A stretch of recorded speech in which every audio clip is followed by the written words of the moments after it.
मेहंदी की सुबह। नंदिनी के घर में शादी की तैयारियां जोर शोर से चल रही थी। हर तरफ साज सजावट थी। अपने घर में इतनी खुशी देख नंदिनी अपने होने वाले पति राहुल को कॉल करती है। राहुल, हर तरफ कितनी चमक है, सब कितने खुश है ना। हाँ नंदिनी, आखिरकार हमारी फैमिली इस शादी के लिए मानी गई। हमारा इतना पुराना रिलेशन आखिरकार कामयाब हो ही गया। हाँ राहुल, फाइनली कल हमारी मेहंदी है और परसों शादी। इसके बाद हमारे साथ साथ हमारे परिवार वालों के बीच भी एक गहरा संबंध बन जाएगा। देखो ना कितनी खुशी है। नंदिनी और राहुल आपस में बात कर ही रहे थे, तभी वहाँ नंदिनी की भाभी सुमिधा आती है और उसके हाथ से फोन छीन कर कहती है, नंदोई जी, आपकी परसों शादी है। शादी के बाद आप अपनी नंदिनी को खुद से अलग मत होने देना। पर अभी रात ज्यादा हो गई है, इसलिए भलाई इसमें ही है कि अभी आप भी सो जाओ और मेरी प्यारी ननद को भी सोने दो। सुमिधा अपनी बात खत्म करके उसका कॉल कट कर देती है और नंदिनी के साथ सो जाती है।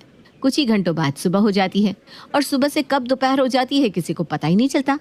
दोपहर में लड़के वाले नंदिनी के घर आते हैं, यानी कि राहुल की माँ सुमित्रा बहन नेहा और देवर किशन नंदिनी के घर आते हैं।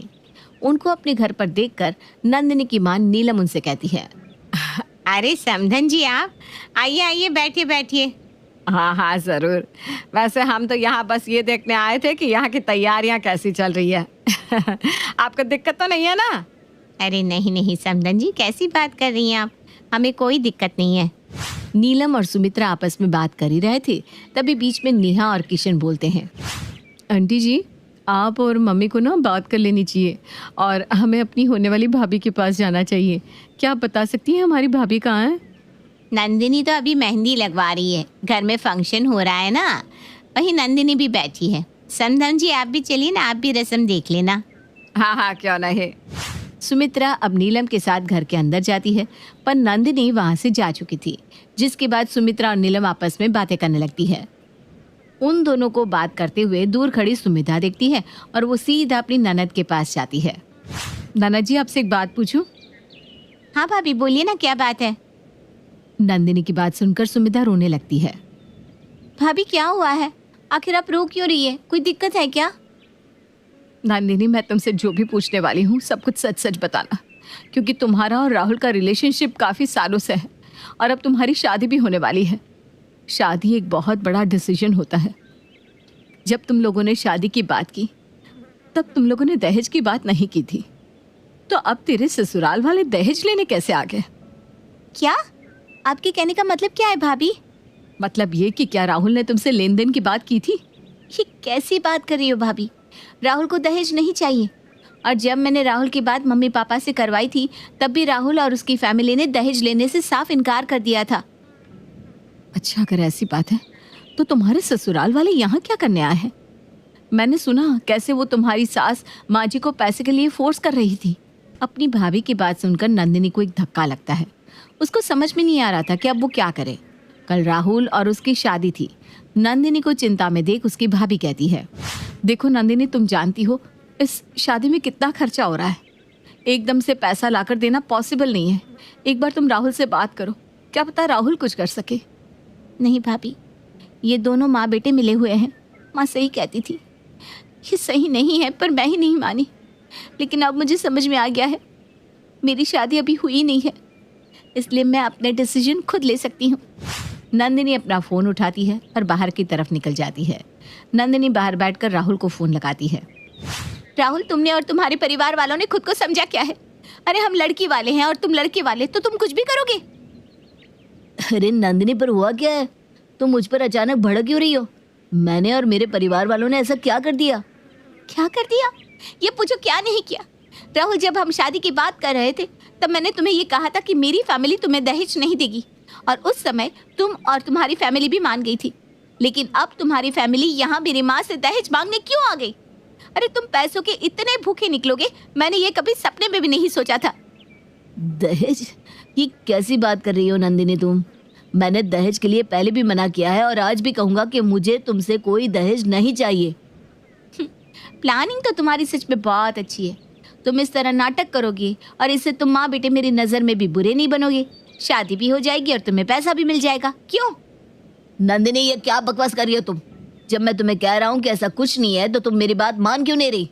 अच्छा, अगर ऐसा है तो तुम्हारी फैमिली यहाँ क्या कर रही है? देखो राहुल, अगर यही रहा ना तो मैं ये शादी नहीं करूँगी। तुम्हारा दिमाग तो खराब नहीं हो गया ना? ये कैसी बहकी बहकी बातें कर रही हो तुम? नंदिनी राहुल की एक नहीं सुनती और कॉल कट कर अपने कमरे में चली जाती है। वहीं राहुल गुस्से में अपना हाथ दीवार पे मारता है। राहुल को इतना गुस्सा करता उसका एक दोस्त वरुण देख लेता है, जिसके बाद वरुण राहुल के हाथ को पानी में रखकर उसे कहता है, क्या हुआ राहुल, इतना गुस्सा क्यों कर रहा है? आखिर हुआ क्या है? वरुण की बात सुनकर राहुल इमोशनल होकर उसे सारी बात बता देता है।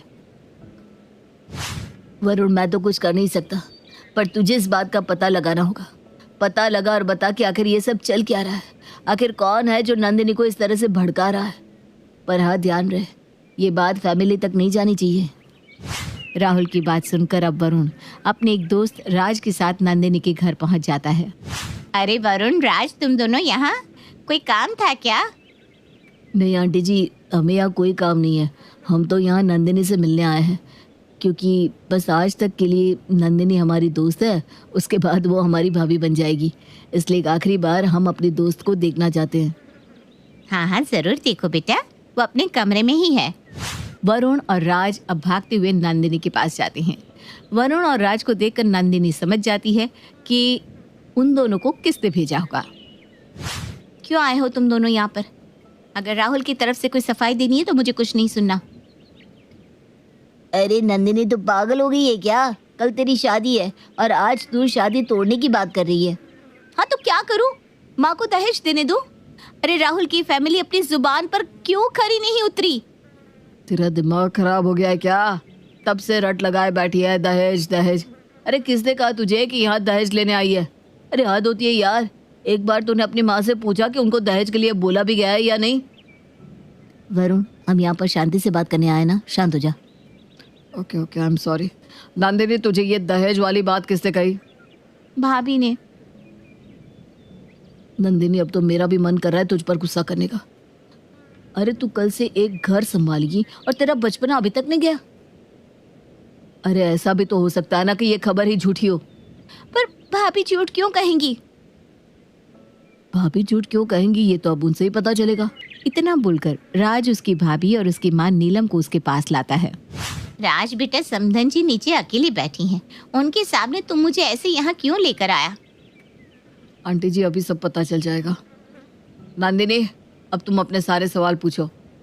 माँ, राहुल की मम्मी ने आपको दहेज के लिए बोला है। ये क्या बोल रही है? पागल हो गई है क्या? वो तेरी होने वाली सास है और तू अपनी सास के बारे में ऐसा बोल रही है? राज बेटा, ये सब क्या हो रहा है? क्या कह रही है ये? यही तो हमें भी नहीं पता आंटी। हमें तो राहुल ने बताया कि ये महारानी शादी तोड़ने की बात कर रही है। क्या? नंदिनी, तू शादी तोड़ने की बात कर रही है? तुझे पता भी है हमारी कितनी बेइज्जती होगी? और अगर तूने इस शादी को तोड़ा तो तू राहुल से कभी बात तक नहीं कर पाएगी, जिसके साथ तूने इतना समय बिताया है, जिसके साथ तूने इतने सपने संजोए हैं, उसका क्या? और किसने कहा तुझे कि सुमित्रा बहन मुझसे दहेज की बात करने आई है? अरे वो तो यहाँ की तैयारियां देखने आई है। पर भाभी ने तो मुझे यही कहा था। भाभी, आपने मुझसे झूठ क्यों कहा? अरे पर इसको किसने कहा? सुमेधा, तूने ये बात नंदिनी को क्यों कही कि उसकी सास दहेज की बात करने आई है? मुझे लगा माँ जी, इसलिए मैंने ये बात कही। लगा? पर आपने तो कहा था, आपने खुद सुना है। नंदिनी की ये बात सुनकर अब सब समझ जाते हैं कि सुमेधा ने जानबूझकर भड़काया है। पर उसको भड़काया क्यों? बस यही बात सबके जहन में थी और यही बात पता करने के लिए नीलम सभी को कमरे से बाहर भेज देती है, सिवाय नंदिनी और सुमेधा के। सुमेधा, मुझे पता है तूने ये जानबूझकर किया है। तूने जानबूझकर ही नंदिनी के कान भरे, पर ऐसा क्यों किया? माँ जी, मैंने जानबूझकर नहीं किया, वो तो मैंने। भाभी, ये आपने क्यों किया? आखिर क्या वजह है ये करने की? नंदिनी, वो। सुमेधा बहाने कर ही रही थी कि तभी एक जोरदार थप्पड़ पड़ती है।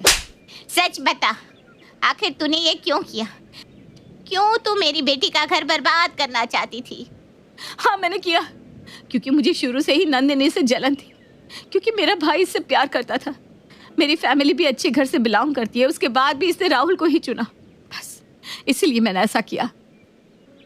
पर आपकी ये चाल कामयाब ना हो सकी और आपका सच सबके सामने आ गया। नंदिनी अपनी भाभी से ज्यादा बात नहीं करती और राहुल को उसके सामने कॉल करके कहती है, राहुल मुझे माफ़ कर दो। किसी ने हमारी शादी तोड़ने की कोशिश की थी, जिसका सच मेरे सामने आ गया है। पर अब मैं तुमसे वादा करती हूँ, नेक्स्ट टाइम मैं कभी भी तुम्हें इतना हर्ट नहीं करूँगी और ना ही किसी की बातों में आऊँगी। इस तरह सुमेधा का सच सबके सामने आ जाता है। नंदिनी भी अपने किए गए बर्ताव के लिए राहुल से माफी मांगती है और इस तरह राहुल और नंदिनी की अगले दिन बड़े ही धूमधाम से शादी हो जाती है।